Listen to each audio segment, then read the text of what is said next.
Tandoori chicken वाला। रोज की तरह भोला आज भी अपनी तंदूरी चिकन के ठेले पर तंदूरी चिकन बेच रहा था।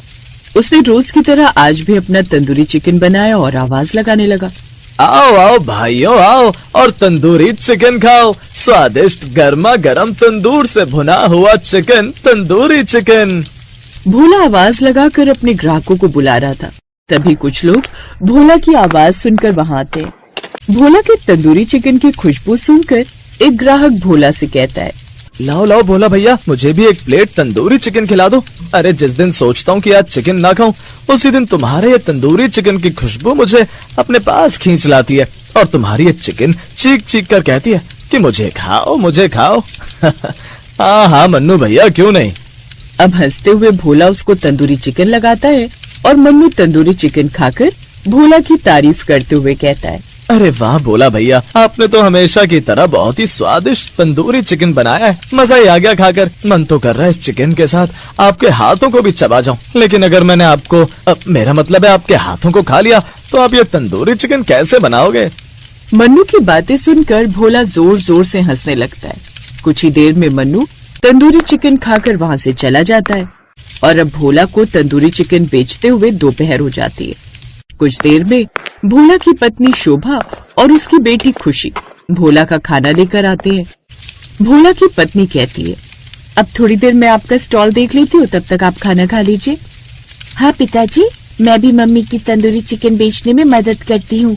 आखिर बच्चों को अपने माँ बाप की मदद करवानी चाहिए और मुझे तो बहुत मजा आता है ठेले पर खड़े होकर आवाज लगाने में। आवाज बाद में लगाती रहना, अभी तुम्हारी उम्र पढ़ने लिखने और खेलने कूदने की है, ना कि इस तरह तंदूरी चिकन बेचने की। ओफो मम्मी, मैं पढ़ाई करती तो हूँ, मैं तो बस आपको ये कह रही हूँ कि जब तक पापा खाना खा रहे हैं तब तक मैं आपकी मदद करवा देती हूँ। अपनी बेटी की बात सुनकर दोनों पति पत्नी बहुत खुश हो जाते हैं। अब भोला खाना खाने लगता है और शोभा तंदूरी चिकन बेचने लगती है। ऐसे ही समय बीत रहा था और भोला के जीवन में सब कुछ ठीक चल रहा था, लेकिन कौन जानता था कि भोला की जिंदगी में बहुत बड़ा बदलाव आने वाला है।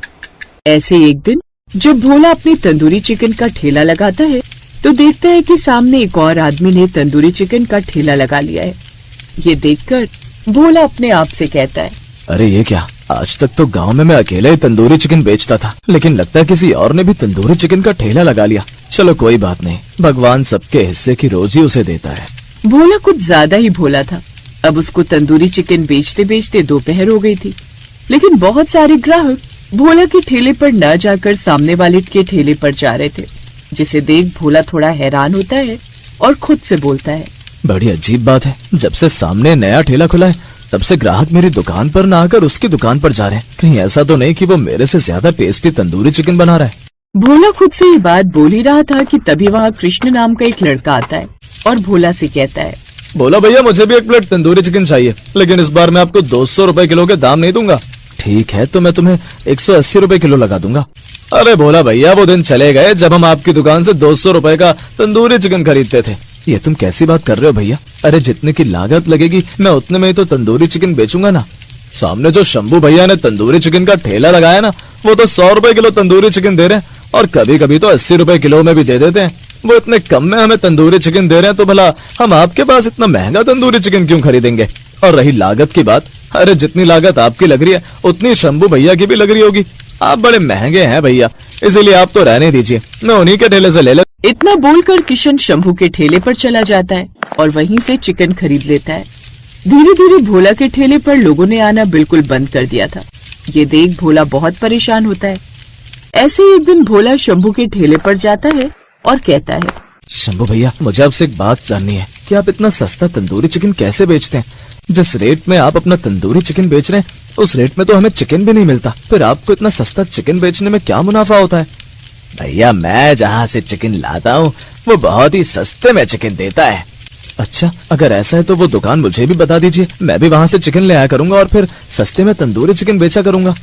भोला की बात सुनकर शंभू बहुत खुश होता है, जैसे उसे इसी दिन का इंतजार था। वो मुस्कुराते हुए अपने मन में सोचता है, चलो अच्छा ही हुआ जो ये जल्दी मेरे पास आ गया, अब कोई तो होगा जिसे भविष्य में मैं अपनी जगह फंसा सकता हूँ। शंभू भैया किस सोच में पड़ गए। अरे अरे कुछ नहीं। वैसे भोला भैया गांव के बाहर शहर के किनारे एक व्यापारी है जो चिकन बहुत सस्ते में देता है। अगर तुम चाहो तो तुम भी उससे चिकन ले सकते हो। उसका खुद का मुर्गी फार्म है, सस्ते में चिकन बेच देता है और 2 पैसे कमा लेता है। अब बेचारा अकेला जो है। हाँ हाँ शंभू भैया, आपका बड़ा उपकार होगा, आप मुझे भी उस आदमी से चिकन लाकर दे दिया करो। अब अगले दिन से शंभू भोला को भी चिकन लाकर देने लगता है। दोनों ही सस्ता चिकन बेच रहे थे और दोनों का ही ठेला खूब चल रहा था। ऐसे ही एक दिन की बात है, एक बूढ़ी औरत भोला के पास तंदूरी चिकन लेने आती है और भोला से कहती है, अरे भोला, जरा मुझे 5 किलो तंदूरी चिकन तो दे देना। वो क्या है ना, मेरे बेटे का जन्मदिन है और मेरे घर मेहमान आए हैं, तो सोचा तुम्हारे हाथ की तंदूरी चिकन अपने मेहमानों को खिला दूं। अब भोला बूढ़ी अम्मा को चिकन पैक करके दे देता है। बूढ़ी अम्मा खुशी खुशी चली जाती है। अगले दिन बूढ़ी अम्मा कुछ पुलिस वालों के साथ आती है और कहती है, इंस्पेक्टर साहब, यही वो भोला है जिसके ठेले से मैं अपने बेटे के जन्मदिन के लिए चिकन पैक करवा कर ले गई थी और मेरे सभी मेहमान चिकन खाकर बीमार हो गए। आप इसके ठेले के चिकन की जांच करवाइए। जी माँ जी। ऐसा कहकर इंस्पेक्टर तरुण ने भोला की दुकान का सैंपल लिया। उसके बाद बूढ़ी अम्मा बोली, इंस्पेक्टर साहब, शंभू के ठेले का भी सैंपल ले लो लगे हाथ। बूढ़ी अम्मा के कहने पर इंस्पेक्टर शंभू के भी ठेले पर जाता है। पुलिस को देख शंभू सारा मसला समझ चुका था, इसलिए वो अपने ठेले के नीचे रखा हुआ अच्छा चिकन निकाल कर दे देता है और कहता है, ये लीजिए, ये रहा मेरा चिकन, आप जांच कर लीजिए, मेरे चिकन में कोई भी खराबी नहीं है। इंस्पेक्टर दोनों की सैंपल लेकर चला जाता है और अगले दिन इंस्पेक्टर भोला के ठेले पर आकर कहता है, भोला, तुम्हारा चिकन खराब है, जिसको खाने की वजह से सबकी तबीयत खराब हो रही है, इसीलिए तुम्हें गिरफ्तार किया जाता है। इंस्पेक्टर साहब, शंभू का चिकन ठीक है क्या? हाँ भोला, लेकिन ये कैसे हो सकता है? इंस्पेक्टर साहब, मैं तो शंभू से चिकन लेता हूँ। अरे भोला भैया, अब जब तुम रंगे हाथ पकड़े गए तो तुम अपने साथ मुझे भी फंसाने चले। देखो भाई साहब, ये सब नहीं चलेगा। अरे पूरे गांव में ये बात सबको पता है कि मेरा चिकन कितना ताजा और अच्छा होता है। ये झूठ बोल रहा है। वो सब मुझे नहीं पता। और हाँ, टेस्ट में शंभू का चिकन पास हुआ है और तुम्हारा फेल, इसीलिए मैं तुम्हें गिरफ्तार करता हूँ। इतना बोलकर इंस्पेक्टर भोला को अरेस्ट करने लगता है। तभी वहाँ पर भोला का पुराना ग्राहक मन्नू आ जाता है और वो अपने मोबाइल कैमरे से कुछ वीडियो इंस्पेक्टर साहब को दिखाते हुए कहता है, इंस्पेक्टर साहब, ये सब शंभू की कारस्तानी है। मुझे शंभू पर पहले शक हो गया था, इसीलिए मैं कब से शंभू पर नजर रख रहा था। इस वीडियो में आप देख सकते हैं कि शंभू ही भोला भैया को चिकन देता है और कल शंभू ने किस तरह अपना खराब चिकन छुपाकर सैंपल के लिए अच्छा चिकन दे दिया। मन्नू की बात सुनकर अब इंस्पेक्टर मन्नू द्वारा बनाए गए वीडियो को देखता है, जिसे देख अब इंस्पेक्टर सब कुछ समझ जाता है। वो भोला को धमकी देकर छोड़ देता है, तो वही इंस्पेक्टर शंभू को गिरफ्तार करने जाता है। शंभू भैया, बहुत चला लिया तुमने अपना दिमाग, अब बाकी दिमाग जेल की चक्की पीसते हुए चलाना। कांस्टेबल, अरेस्ट कर लो इसे। अरे इंस्पेक्टर, ये झूठ बोल रहा है। बोला भैया, अब कभी भी आप शंभू जैसे किसी आदमी के बहकावे में मत आना, ऐसे लोग बहुत खतरनाक और जानलेवा होते हैं।